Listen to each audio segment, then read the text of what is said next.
Salepur BJP प्रार्थी अरिंदम राय press meet पागास्थित दलीय कार्यालय सोहानी मंडप ठारे अनुष्ठित हो जाइछि। सालेपुर बीजेपी प्रार्थी अरिंदम राय प्रेसमिट माध्यम सालेपुर और टांगी जनसाधारण को क्षमा प्रार्थना करने सह आशीर्वाद भिक्षा करिसेंति। बहुत अल्प दिन भितर से सालेपुर टांगी निर्वाचन मंडलीर समस्त जनसाधारण को भेटी सारिछंति। तथापि किछि गाँ भेटी पारिबारु वंचित थाए। सालेपुर टांगी जनसाधारण को क्षमा प्रार्थना करी आगामी निर्वाचन पर आशीर्वाद भिक्षा करिसेंति। भोट गणति परे घर घर बुली भोटर को भेट करिवे बोली संकल्प नैछंति। आम कटकर जिला सभापति श्री राम नारायण महांती महोदय एवं तांको डाहाण पटे बसिचंती श्री रश्मि रंजन लेंका महोदय एवं मोर बाम पटे बसिचंती मोर गुरुजन पितृतुल्य चौधरी हेमंत साहू महोदय।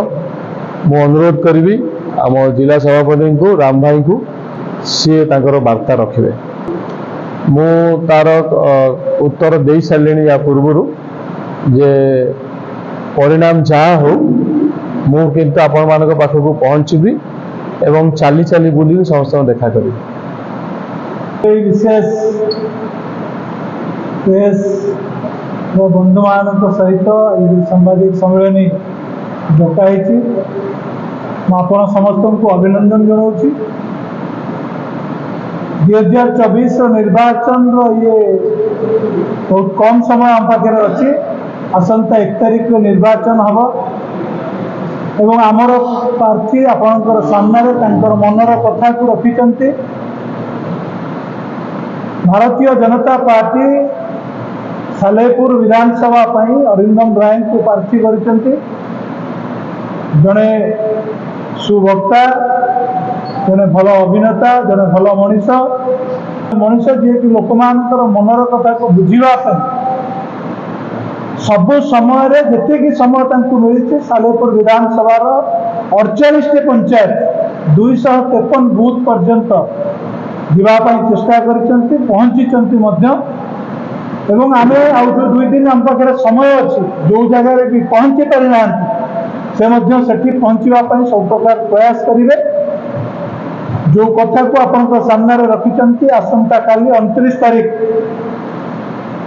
सारा विश्वर सबुठारु जनप्रिय नेता यशस्वी प्रधानमंत्री नरेंद्र मोदी आमर केन्द्रापड़ा लोकसभा एक प्रचार अच्छी। केन्द्रापड़ा बारुआ पड़िया प्रधानमंत्री खाली आसुचंती एवं आमर समस्त प्रेस भाई मान माध्यम सालेपुर निर्वाचन मंडलीर समस्त अधिवासी जिले में दायित्व थिबा कारण मु निमंत्रण जणाइबा चाहिए। आपण मैंने समस्ते केन्द्रापड़ा आसतु प्रधानमंत्री सभा जोग दिंतु।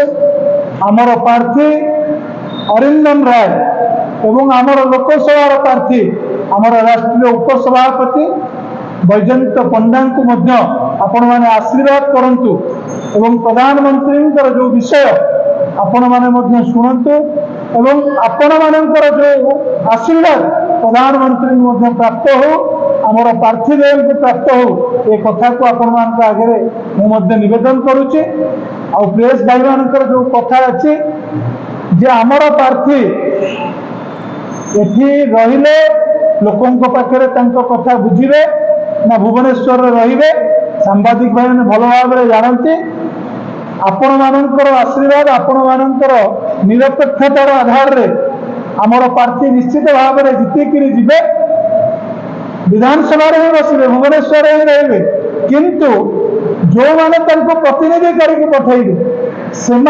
पाखे सबू सदा सर्वदा रही लोक मानकर कथा दुख सुखर साथी हे ये भरोसा विश्वास मुझे भारतीय जनता पार्टी सभापति हिसाब से एक कथा को आपण सामने रखापी चाहिए।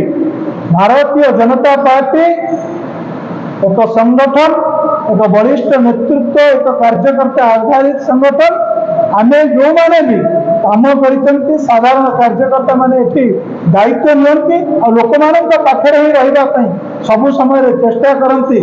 आम ना परिवारवाद को विश्वास करो ना एकछत्रवादी शासन रे विश्वास करो ना जो मैंने दीर्घ दिन धरी शासन कर अंचल जो मैंने कहीं ना कहीं ମାନେ ତାଙ୍କର ବାପା କିଏ ଯଦି ବିଧାୟକ ଥିବେ ପରେ ତାଙ୍କ ପୁଅ ବିଧାୟକ ହେଲେ ଏ ପରିବାରବାଦରୁ ସାଲେପୁରକୁ ମୁକ୍ତ କରିବା ପାଇଁ ଆମର ପ୍ରାର୍ଥୀ ଅରିନ୍ଦମ ରାୟ ଆପଣଙ୍କର ଆଶୀର୍ବାଦ ଭିକ୍ଷା କରୁଛନ୍ତି। ପରିବାରବାଦ ହଟିବ, ରାଜତନ୍ତ୍ରର ଶାସନ ହଟିବ, ଏକଛତ୍ରବାଦ ଶାସନ ହଟିବ, ଓଡ଼ିଶାରୁ ତାମିଲ ଶାସନ ହଟିବ, ଗୁମାସ୍ତା ଶାସନ ହଟିବ, ବିଜୁ ଜନତା ଦଳ ଶାସନ ହଟିବ। ସେଥିପାଇଁ ଭାରତୀୟ ଜନତା ପାର୍ଟିର ନେତୃତ୍ୱରେ ଓଡ଼ିଶାରେ ଡବଲ ଇଞ୍ଜିନ ସରକାର ହେବ।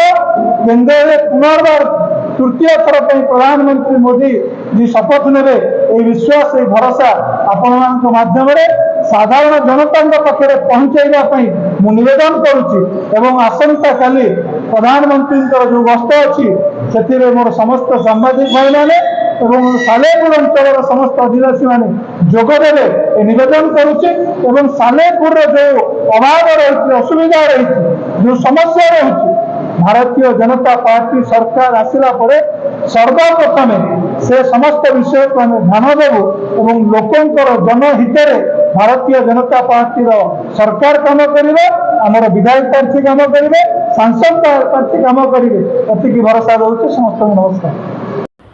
ସାଲେପୁରରୁ ମହେଶ୍ୱର ବେହେରାଙ୍କ ରିପୋର୍ଟ, ଜ୍ୟୋତିପ୍ରଭା ନ୍ୟୁଜ୍।